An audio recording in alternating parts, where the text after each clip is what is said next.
Hello friends and fellow crafters. Thank you for joining me for today's video. I'm Paula and this is my channel.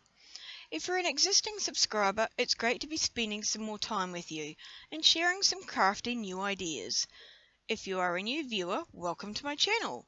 I hope you will join as a subscriber and click the notification button to be advised when I publish a new video. Today I'm going to test out the new products I received from Beebeecraft.com. If you haven't checked my earlier videos of the unboxing and first test of the products, then you'll find links to both videos in the description box below.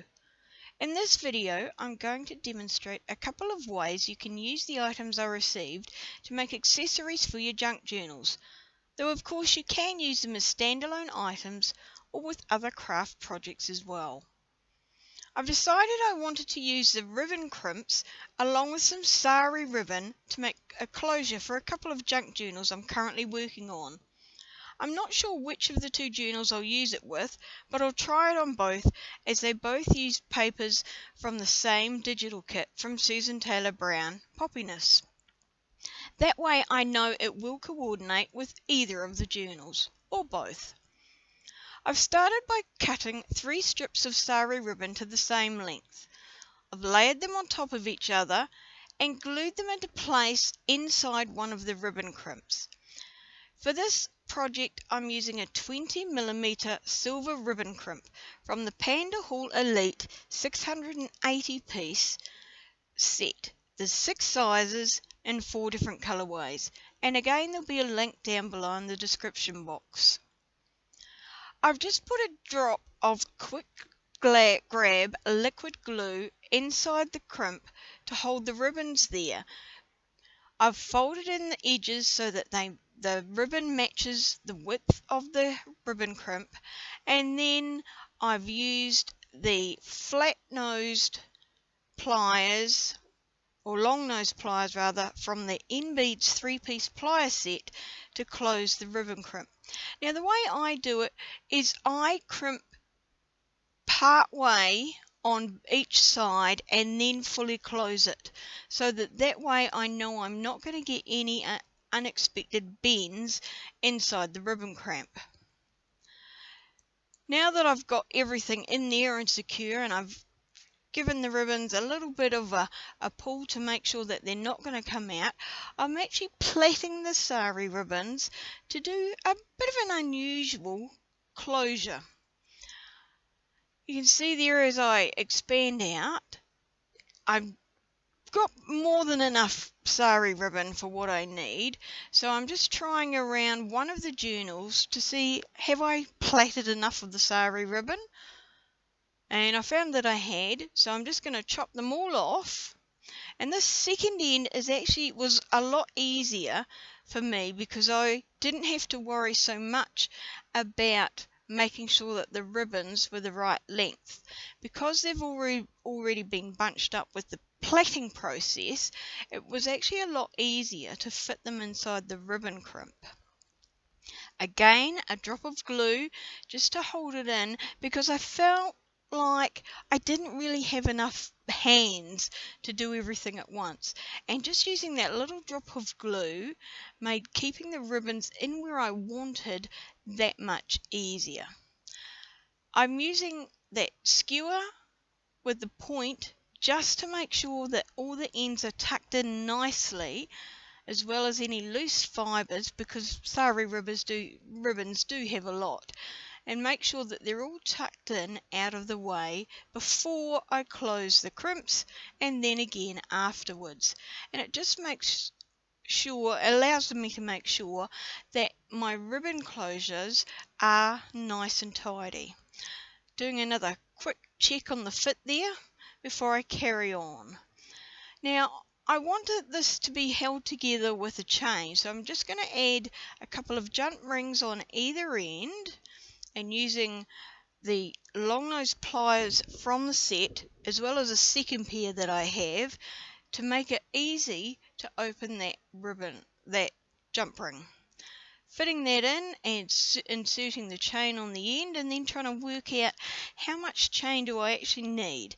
Now I'm still working on putting everything inside the journal, so it's a bit of a guess as to how much I need, but I've included plenty there, as well as a bit of chain on either end for a dangle.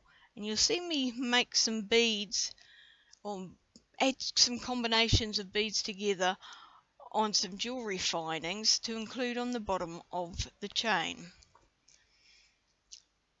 So here we are, opening some more, or another jump ring. I think that one was for the start of the beads, making sure it's all going to fit and how it looks. And as I mentioned, this is one of the two journals that I'm making. They're both using that Sunset Dance kit, and that has a lot of reds, pinks and oranges, or those tones in it. So I know that the pink sari, which I've also used on some of the tags, are going to fit. I've got some eye pins here which have a loop at one end, so I'm just putting on a combination of beads to match the colour schemes of the two junk journals, and just grabbing now the side cutting pliers. Now I was really impressed with these. This is the first time I've used them, and in the past with other sets that I've had, they've struggled to cut through the wires even though they're relatively small. I found that these side cutting pliers cut through in a really controlled manner, and I didn't end up with the little wee bits of metal flying around, and that for me is always a concern, because I wear glasses. I'm always sensitive about where those little bits of wire fly. So I was really impressed with how controlled they were with that little excess bit, and you can see it sort of sitting on the table there along with the second bit which I included or cut off the second grouping of beads. Anyway, back to what I'm doing. Here I am just adding that little wee dangle of beads onto each end of the chain. Now, to be honest, I wasn't happy with the way I've put that on, and I think I need to have a rethink once the journal is full how the closure works. I've used a crocodile clip, alligator clip, no, lobster clip, I knew there was some kind of animal there, on the end to clip one end of the sari closure around to the other, but I like the way it's sitting there now, but it's not right, and that's probably because it's the first time I've ever done this. So I'm going to do some fiddling after the event to have a look. Now I'm just quickly showing you here a bookmark that I used using 3 ribbons in exactly the same way that I did the ribbons for the sari, just as an alternative for something to do. And I actually made that in a little wee afternoon session with my granddaughter. Now while I was doing this, I thought, okay, well, what else can I make with these ribbon crimps? And I decided to see if I could make a ribbon dangle or tassel, whatever you want to call it, using a crimp. So I've cut a selection of ribbons and laces in like a blue, pale blue and white, just to see how they will fit together. I picked a ribbon crimp that is as wide as the widest lace, and laid all the ribbons and laces on top of each other, folded them in half, and then tucked that fold into the middle of the crimp. Again, I used a little bit of glue, but to be honest, I don't know that it needed it because it was quite a tight bundle with so many different ribbons and laces in there. Closed it as we did before, starting on one side, going to the other, and then finishing it off. And then gave all the ribbons a tug to make sure that I'd captured all of them, particularly those on the inside of the bundle, because that's all that's holding them inside the crimp. I'm now using a jump ring and adding some more chain onto the end of it with a lobster claw catch at the end, so that I can clip that onto the spine, for instance, of a journal, or maybe I'll put it through a page. I'm not sure, I haven't worked that one out,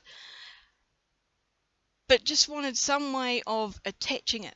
Now I know I've seen some absolutely gorgeous ribbon charms and tassels that other crafters have made, and they've done a whole lot of tying or string or fibre around the end of however they've attached it. This to me was so much simpler and really quick. I was impressed at how quick it was. I was really impressed with how effective it looked. So if you've never thought of done it and you've got some ribbon clamps, then definitely give this a try if you want to make some fibre or ribbon dangles for your junk journals, or even if you wanted to do it for a key ring.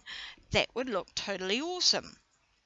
Now, to give it a bit of extra flair, I'm using some of the charms from the Sea Creatures charm set. Well, that's what I'm calling it anyway. It's from PandaHall. Again, I will include a link to the set in the description box below. There's 90 pieces, 15 different styles, and there's like shells, lobsters, whale tails, mermaids, you name it. There's a beautiful little wee charm included in that set. So 15 different ones, and you can see them in that unboxing video.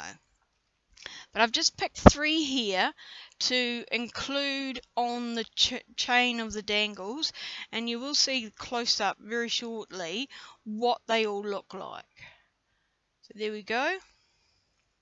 So that's just 3 very quick ideas: the closure, bookmark, and dangle, that you can try using some amazing products from Beebeecraft. Thank you and happy crafting.